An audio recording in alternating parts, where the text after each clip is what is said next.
Hey,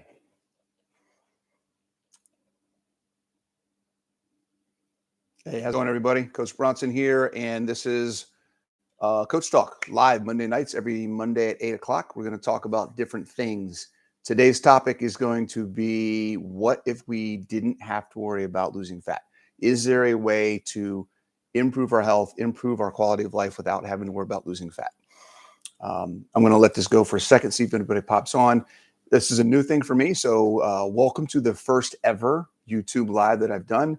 If you followed me on other platforms, you know that I like to talk about things. I may get carried off into a side tangent, but that's okay. I usually try to come back and talk about what the actual topic of this live is going to be. So let's get that started.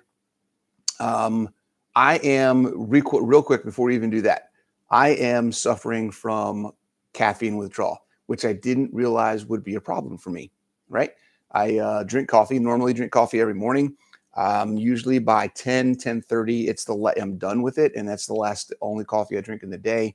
But I stopped doing it today. The last couple of days, the last week or so, I've been in different conversations. I have a Facebook group and just talking to different people and realizing that it's something that I'm so used to doing that I haven't considered what it could be doing, and I need to try and see what happens if I stop doing it.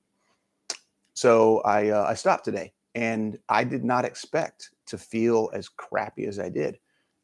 I've done this before in the past where I stopped drinking coffee, and it didn't seem to affect me that much. I don't know if it's because it's been a longer period of time that I've gone, or because I've had more of it in the mornings than I used to. I'm not sure. But I have had a headache all day. I felt tired all day. I've just been completely all whacked out. So we shall see. Then maybe next week, by the time I do this live next Monday, I'll be good and ready to go. So that being said, let's talk about the idea, the concept of, what if we didn't have to worry about losing fat? What if we could improve our quality of life and not have to worry about losing fat? The first thing I want to ask is, and talk about is, why do we want to lose fat? Why is fat loss the big thing that everybody seems to focus on? And there's probably several dozen reasons why that's the case. But I think for a lot of people, it's the most obvious thing, that when you visually see that somebody is over fat, that is automatically like the signal that person is unhealthy, or that you are unhealthy. When you see your weight on the scale, we automatically attribute that to the fat that's on our body. Okay, and that sets us up for a lot of things going down the road that kind of guides our thought process as we journey as we approach the journey of getting healthy. One of those things being, the fat has to go. That's the primary thing. Everybody that I talk to, every client just about that I've ever had that came to me for a health improvement, started off the conversation with, I need to lose weight. I need to lose fat. So how do I do that?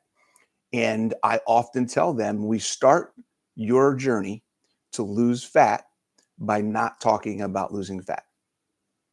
Okay? Because fat is, and this is where I want to go with this, fat is a symptom of something greater.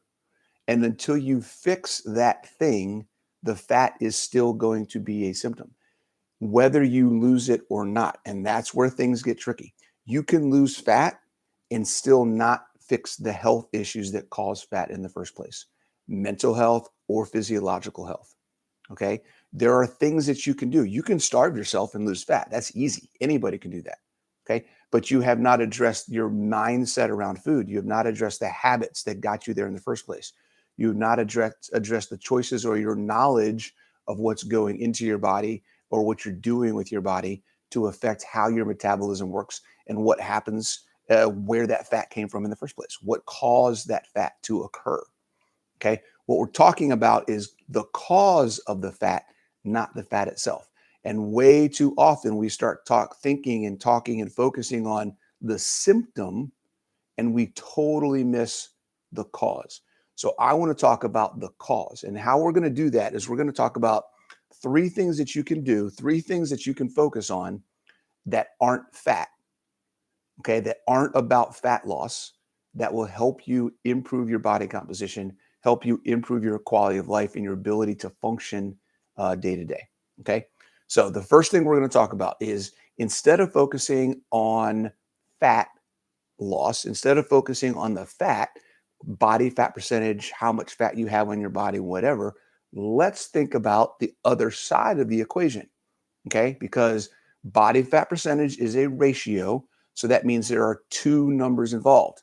And we often forget this. When we think about just fat loss, we forget that there are two things to look at. Okay. Hey, air fry auntie, what's going on? Thank you, thank you, thank you. I appreciate it. I try to bring. So here's my deal. I'm an engineer. I like to break things down. I like to understand how things work. But I had the experience of being an engineer in that realm of also having to translate the technical information to people so that they can actually do stuff with it. And thank God that I've got that experience because that's really where I feel like I am now. I have spent years learning all this stuff about fitness and nutrition, and I feel like I'm finally at a point where I understand it well enough that I can help other people, regular people who don't have that education, don't have the experience, understand how to actually apply things. Because understanding the science and the mechanics and the methodologies of all of this stuff is great. We spend so much time thinking about, gluconeogenesis this and glycolysis this and ketosis this and ketoacidosis this, that we forget, like, how does that affect what I do and the choices I make every day? In most cases, it doesn't. Okay. So we got to pull things back a little bit and stop trying to dig so much into understanding the science of stuff and start learning about what does that science mean and how do we use it? And that's really what I want to talk about. That's what I'm talking about. So um, when we talk about fat loss, what we're talking about, again, we're looking at two numbers, okay? And we often thinking about changing one. I got to lose my body fat. I got to lose my body fat. My body fat percentage has to get down. Guess what? If you never try to do anything to lose body fat, and you never physically actually lost a single pound of body fat, okay? But you did a couple things that we'll talk about later. You did a few things that increase your lean mass, okay? Increase the muscle that you have on your body, then guess what? Your body fat percentage is going to go down. If you were a 20 and you gain 5 pounds of muscle, then maybe you're a 19 or an 18. If you were a 30% and you gain some pounds in muscle, maybe you're at 25%. Okay. So the ability to affect the ratio and the composition of your body has two aspects that you need to remember how you can affect them. Okay. It's not all about, hey, Claire, what's going on? It's not all about fat loss. So looking at your lean mass, and how do you look at your lean mass? Okay. There's a couple things you can do. The easiest thing you can do is to get a body composition scan, right? Go get a DEXA, go get an InBody. DEXAs are more expensive. You can get an InBody scan for cheaper, usually with the commercial version. You can buy your own home InBody. I love them. I love mine. I have one. It's fantastic. I use it regularly. Um, you can get something that's maybe a little cheaper, more accessible off of Amazon. They sell a bunch of different ones. Remember that it doesn't matter what you get as long as you consistently use the same thing. Okay. Um, Yes, lean mass, is that similar to free fat body mass? Yes, that's basically the same thing. So lean mass is anything that's not body fat. Okay, so if you have something that doesn't use that actual terminology of lean mass, then you're basically anything that's not body fat. If it gives you your total weight, and then it can also give you your total pounds of body fat, or it gives you body fat percentage, then just do the math, and the difference is what your lean mass is going to be. Okay, so it's just a quick example. If you weigh 100 pounds and your body fat percentage is 30%, then you have 70% of that is lean mass. Just do the conversion, whatever 70 at 70 pounds, right? So 70 pounds is lean mass. All right. If you focus on lean mass, okay, then it's going to force you to do some things differently in how you approach your nutrition and your activity. And this is what I'm talking about. When you focus on fat loss, what we're focusing on is moderation, restriction. I can't do that. I can't do this. I shouldn't have that. Okay. What if we were talking about being able to do more? What if we were talking about being able to be active and do things? And we were talking about doing things that built our body instead of trying to take away from our body. Okay. That's what we're talking about. And in the exercise science term, okay, in the exercise science terminology, what we're talking essentially about in biology, physiology, all if this is all of those, um, there is catabolism and there is anabolism, anabolic processes and catabolic processes. When we think about fat loss, we're thinking about doing things to increase catabolism and the burning and the utilization of our macronutrient. Okay. When we're thinking about anabolic processes, we're thinking about using and utilizing a macronutrient so that it can build our body and make it better. Okay. So that's what we're focusing on. We're focusing on building our body, making it better. The difference being you can directly affect your quality of life faster by increasing your lean mass and your muscle mass than you can just by losing fat. Okay, that's really what happens. Okay, so that's the first thing to think about is thinking about your lean mass more as a gain. Try to get more lean mass than just trying to lose fat all the time. Okay, what's up, Maitreya? Claire, what are you asking? Jim question on the machines. Is it better to do more reps? All right, let me write that one down and then I'll get back to that after I get these things done. Okay, if you can hang on that long, depends on how much of a rant I go on different things. Let's see, Jim question. Machines and reps. All right. When I get back to that, Claire, when I get back to that, I will call you your name. You can kind of give me some more clarity. Okay.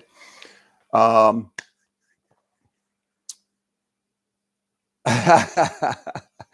Maitreya's watching, and I know she's loving this because she really, really, really wants to work out so much all the time and lift all the weights and not ride her bike instead.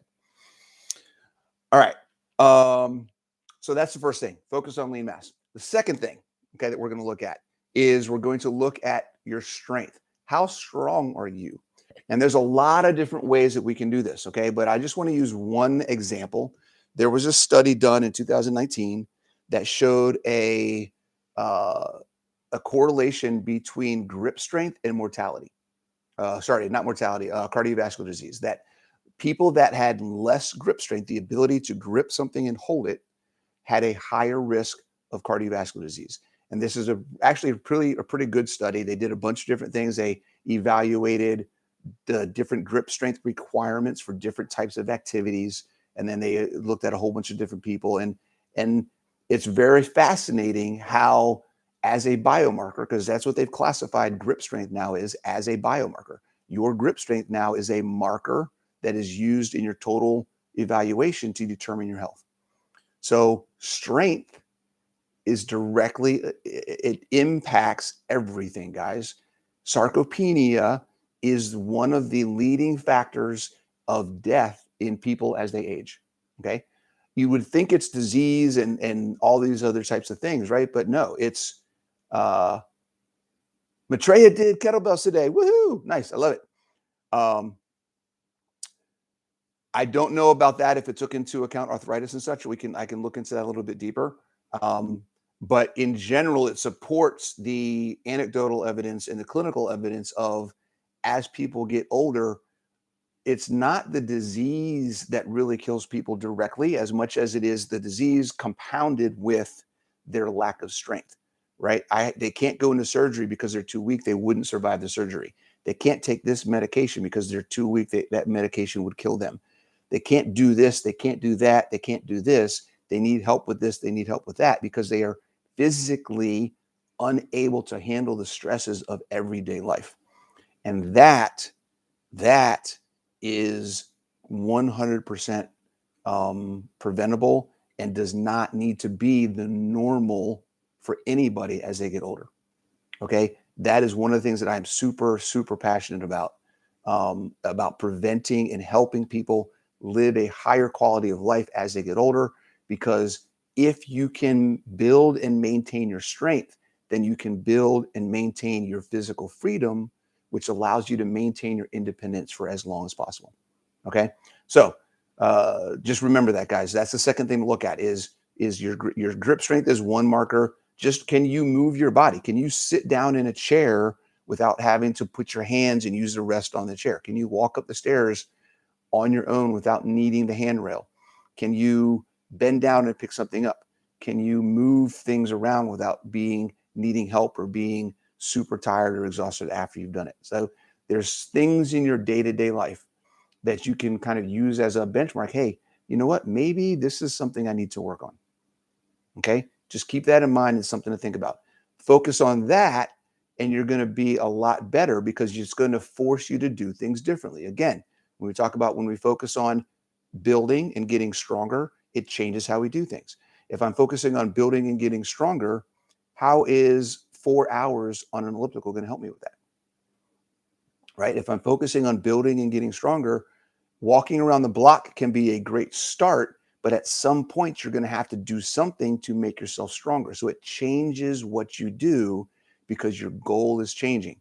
What you're doing is actually fixing the cause of the problem, right? Because we're assuming there's an assumption here that you're also doing nutrition and they're going together because now you're fueling your car with the right fuel and you're maintaining your car with the right equipment. Okay. So, two things. The third thing we're going to talk about is protein. Protein, protein, protein. Okay. Most of us in the keto carnivore space, um, I'll say stress lightly. I'll say stress as a light version. Okay. We get anxious. We think about, and it is always on our mind how many carbs we're having. Okay. What if we stopped thinking about how many carbs we are having as much and started asking ourselves, am I getting enough protein? If you prioritize the protein, and I'm not saying you need to go hog wild and eat 500 grams of protein a day, but if you prioritize protein, what would that happen to the rest of the food that you eat throughout the day? Right? I tell my clients this all the time. I like to get people to a 1.25. I like to start people at a 1 if they're below, a 1 gram of protein per pound of lean mass. So if your lean mass is 150 pounds, then I try to get you to be at 150 grams of protein a day. That's a start. Most people, once they get to that, feel like they want more, particularly if they start working out, they're doing things. So 1.25 to 1.5 is pretty average for most of the people that I work with. Personally, I'm at 1.5 to 2 or more, but everybody's a little bit different. You find what's comfortable for you and what's actually moving you forward, right? That's what we're looking for. So um, I love it. You can't sit or carry things upstairs without thinking, Bronson, yes, yes, carry things, carry all the things. Um, so one of the things that I do to help people with that, here's a little trick. If you're trying to get more protein, it's really easy. Okay. So just think 1.5 to 1.5. If you're trying to get 1.5 grams of protein per pound of lean mass, then just start the process by adding half as much protein to each meal as you normally would have. Okay. So what that means is if you normally have 2 eggs in the morning, start having 3. If you normally have 4 ounces of chicken at lunch, start having 6. If you normally have a 6-ounce steak for dinner, start having a 9-ounce. Okay, that's all it is. Just start doing that and over time see what happens. Okay, what I expect and what I've seen happen in people is they start and second, two things go with this tip. Eat your protein first. Okay, get in the habit of eating your protein first. Okay, so what's going to happen is um, you're going to realize that you're getting full faster, that you may actually start leaving some of the other stuff on the plate that you just don't feel like you want it. Okay, your body's going to start feeling and start getting to that. I know what it's like to be full and I know what it's like to get the protein, and it's going to change how you approach some things. Okay, So just something additional to think about um, is using that 1.5. So just half whatever you normally do, just add half of that back to that meal and eat that instead. Okay. So what does that do? Why more protein? Okay. One, it takes some stress off of thinking about cutting out carbs all the time. Okay. Yes, you still want to keep your carbs low. And yes, you want to make sure you're eating whole foods, not processed foods. But I don't want you to stress over that. I want you to focus on getting your protein, because even if you cut out the carbs and don't get enough protein, you're still fighting against yourself, because your body needs protein to build. Your body needs protein to help manage hormones. Your body needs protein to help build muscle. Your body needs protein to help burn calories. Okay. So you need all of those things. You need protein for that stuff to happen. If you want to build and make the first two things happen, if you want to increase your lean mass, right, you need more protein. You can't add mass because protein is the mass. Protein is the building blocks that's growing the muscle. So you need the protein to make that happen. And then if you're not doing anything to get stronger, then you're not going to build lean mass. If you do things to get stronger, but you're not eating enough protein, then you're going to actually do more damage, because now you're adding stress without the recovery materials that your body needs to build on top of it and fix things. Okay. So those are the three things, guys. All right. Three things to think about instead of losing fat. I want you to try to change your thought process when you look at yourself in the mirror, and stop thinking, I need to lose fat, I need to lose inches. Start thinking, I want to get stronger, I want to do more, and I want to be as physically free as possible. Okay? Those are the things that will need to get fixed and happen. When that happens, the fat will come off, because you're addressing the issue. You're addressing the metabolic performance of your body. So then it allows your body to actually start doing what it wants to do initially and originally with the fuel that you've got on your body. Okay. If you just try to focus on burning the fat, you're going to do things artificially to make the fat come off without fixing the problem. The problem is metabolic efficiency. The problem is a combination of the wrong fuel and a bad engine. So let's fix the engine, give it the right fuel, and then the fat's going to come off. And you don't even have to think about the fat. It just will come off. Trust me. Okay. I hope that some good information. If you guys have any questions, please feel free to ask. Let's get to Claire's question about, let's see, on machines, is it better to do more reps at a lighter weight while you get your form right? I feel like they recommend too heavy for me because I think my form is suffering. Yes. Always err on the side of caution. Always err on the side of what you think is comfortable. If you're looking at form, it's always good to have someone give you some feedback. Okay. So if you have something, I don't know, Claire, if you're in my Facebook group, right? Apex Health and Fitness on Facebook. If you guys go there and join, I love it when people post videos of exercises. So if you're doing something and you're not sure, please join the group, post a video, and then I can give you some tips on what you can do to get it right so that you can get the most out of it. Okay. So I love that. Absolutely. It's a great question. If your form is suffering, so there's 3 words I want you guys to remember when it comes to exercise. Okay. Technique, consistency, and then intensity. All right. So technique comes first. Get your technique down, perform it consistently at whatever level, and then you can increase the intensity. So then you can go faster, then you can go heavier, then you can maybe learn a more complex version, whatever it may be. Okay. So that's where scaling and modifications come in. If you feel like there's something that's too challenging, then there's always a way to modify it so that you can make it more applicable to where you are until you get better. And then you can go back to a harder version. So technique always comes first. That's a good question. Thank you. All right, guys, this is my first live. You guys are officially the first viewers of my first YouTube live. So give yourselves a high five, high five. And I spread the word, please. If you haven't, I'm assuming you've subscribed. That's how you got the notification that I went live. So I'm trying to grow my YouTube. Dr. Barry and Nisha yelled at me for not being on YouTube enough. So I figured I'd get on here and start doing some stuff on a regular basis. So every Monday night at 8 o'clock Eastern, I will be on. We'll go on for as long as the comments go and whatever topic we have. So I'll come up with a topic for next week. We'll get talking. And thank you guys for coming. I appreciate it. Take it easy.